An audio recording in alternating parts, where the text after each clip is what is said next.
So, I'm going to start this off really, really strong with, I'm finding out if I'm going to be on a register soon.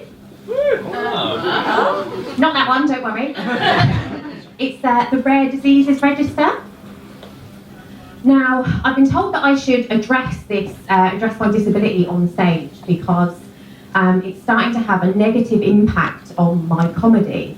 But, if you can see that, it's doing wonders for me in the bedroom.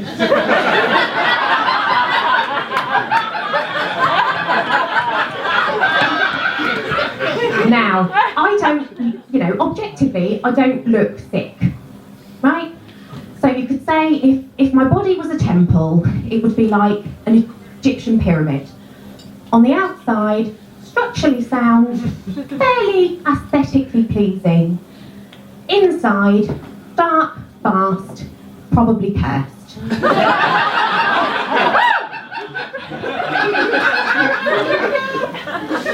I'm also a polyamorous woman, and we've been getting a bit of negative stick recently.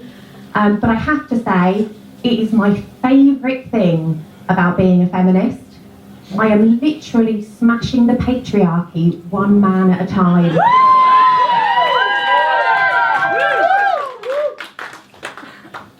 I went out on a date recently with a poly guy. We went back to his with a bottle of wine, and he was telling me about his upcoming nuptials, of which I'm now invited. It's an August wedding. And we had the wine, things progressed, and do you know what, honestly? He spoke about his fiancée with so much love, I didn't know whether I was going to come or cry. That is a man who really respects women. And I joined a new dating site recently, and it's one where it matches you based on your personality traits rather than pictures to start with. So I filled it in. Turns out my top match is my dad. Which I've got to say, what a lovely surprise. I had no idea he was still alive. But it did leave me in a bit of a quandary. Is it okay to match with your dad?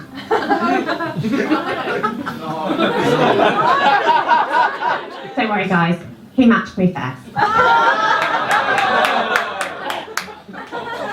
It also turns out my dad doesn't recognise me anymore, which is hardly surprising. He's not seen me since I was 7. So with that in mind, I think he can possibly be forgiven for his photographic response to my Hey Daddy introductory message.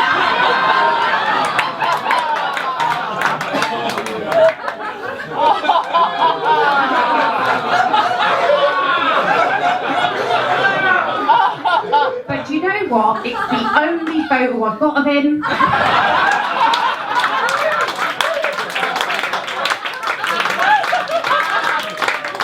I've printed it off and I've put it in a little frame on the website.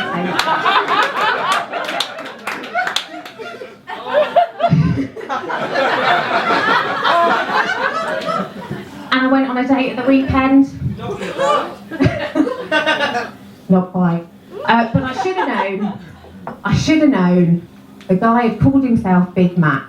But I was lonely, desperate, and I'd eaten a Twix. And everything was going, alright, until he tried to whisper in my ear, "Who's your dad?" And I just pointed at the phone. Now, what kind of arrogance and level of ego do you have to call yourself Big Mac when you have the performance standard of a cheeseburger Happy Meal? Now, fills a little hole. But let's be honest, all the fun was in the choice. So after this I thought, okay, Between my dad and Big Mac, I'm going to go back to basics. So with that, I'm organising a threesome with my best friend and his wife. Now, I'm in London, they're in Wales. So it's more of a logistics issue. It's less about the who's putting what in who, and more about the where's hosting who to do what.